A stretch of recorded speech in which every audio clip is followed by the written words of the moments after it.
Okay, firstly, yes, look, my extensions are looking questionable.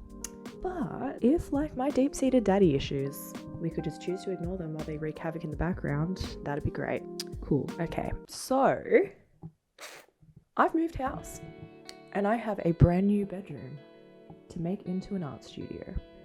But if you clicked on this video thinking that this was going to be one of those extremely aesthetic art studio makeovers where at the end everything is all shiny and beautiful and cohesive, and you just think to yourself that maybe, just maybe, if you had all the right IKEA containers, maybe everything in this crazy and unnerving and unsettling new world would be just fine. Well, my friends, this is not that video. This is the video of a frazzle-brained gremlin girl who's hyper-aware of our consumerist culture and who wants to live a simple little life full of simple little joys. Right now in my life, I want to be inspired by the things I already have. I want to be proud of the things I have and the space I have, and I want to encourage you to do the same. Gratitude, a word that gets tossed around a lot and kind of ends up feeling like a buzzword. It's kind of like a word, it's something that we feel or that we think most of the time. But I think gratitude can be an act, and I think that's when it's most powerful. And that's what I feel like this new art studio setup was for me. An act of gratitude of what is, not what I think should be due to social media. Now, let's travel together, shall we? To a very, very special faraway land that I like to call my delusional daydreams.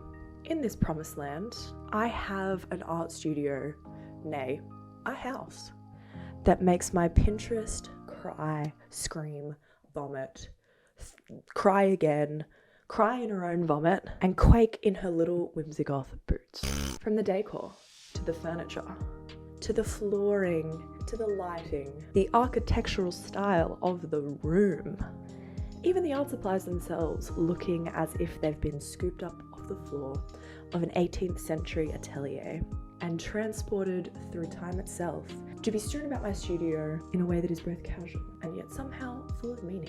It's Victorian, it's vintage, with a splash of goth, a lot witchy, and a sprinkling of hippie, rainbow, doofy, festival, neon vibes.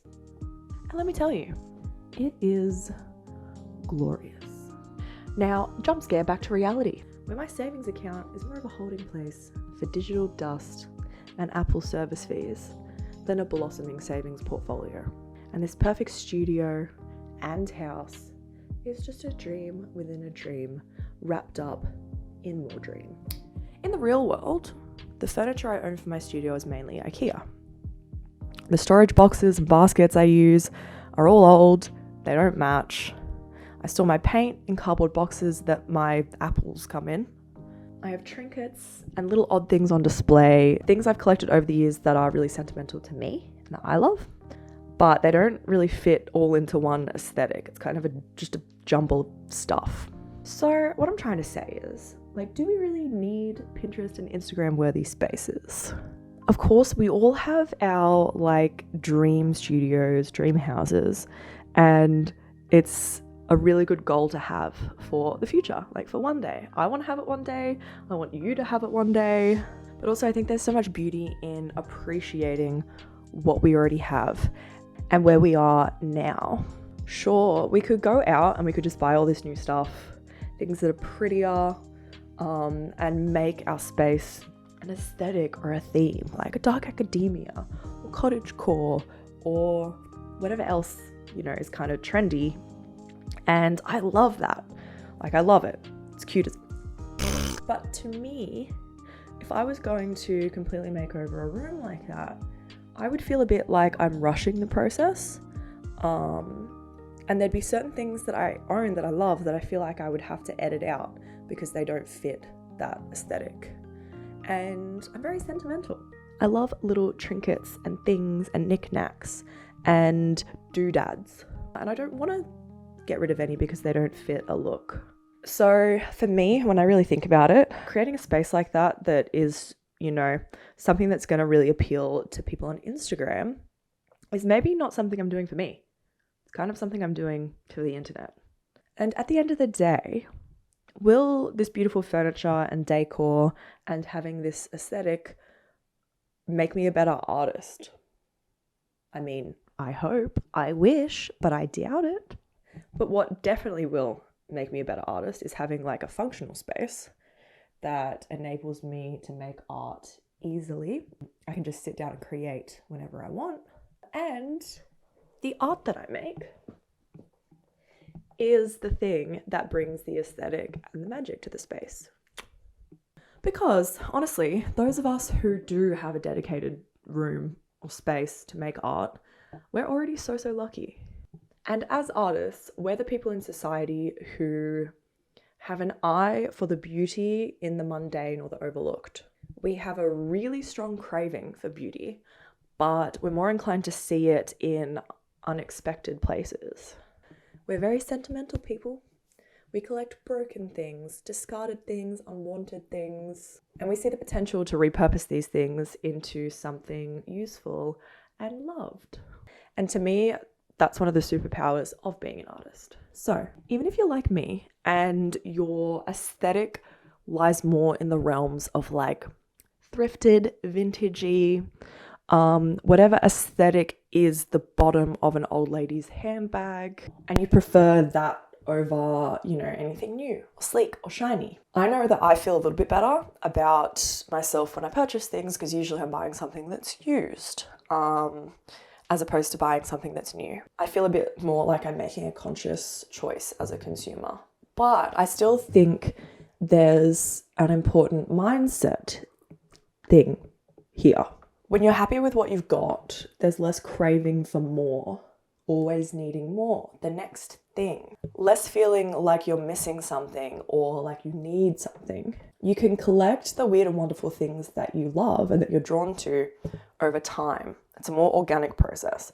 That way, like your home, your art studio, it's gonna be completely uniquely you because it's been a gradual thing. You're not trying to fit into a trend or an aesthetic that, maybe quite frankly, you might want to change in a couple of years. Using what we already have and feeling really grateful for those things leaves us feeling fuller. But more than that, it fuels our creativity by needing to be A, more resourceful, or B, just choosing to change our focus onto our art and our creation, less about social media expectations on us or our own expectations that we put in ourselves when we compare ourselves to people with these perfect spaces. We can remember that the important thing is the art, and that as artists, we can focus more on that inward growth and the improvement of our art.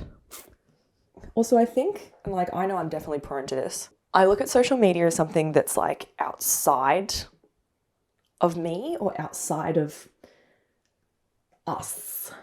But in reality, social media is just a reflection of people because we're the ones creating it. So to me, what excites me about social media is the real stuff. Real people sharing their real lives. Artists really sharing themselves and their spaces and their, I would rather look at a feed that's less curated, a life that's a bit less curated, but is more full of just that creative, resourceful, raw kind of energy, if that makes any sense. I don't know. I don't like consumerism. So I'm always going to be mindful of that. And so there's people like us who we're creating beautiful lives for ourselves within our means. And that's what I love to see on social media.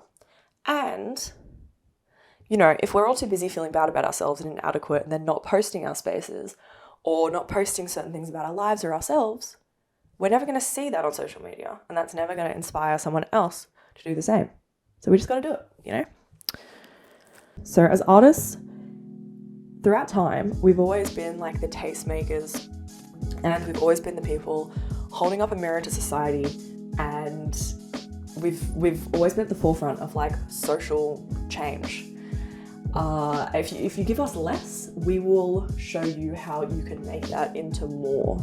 Basically, what I wanted to say in this video is that I don't even know right now if you want a very aesthetic, cute space space.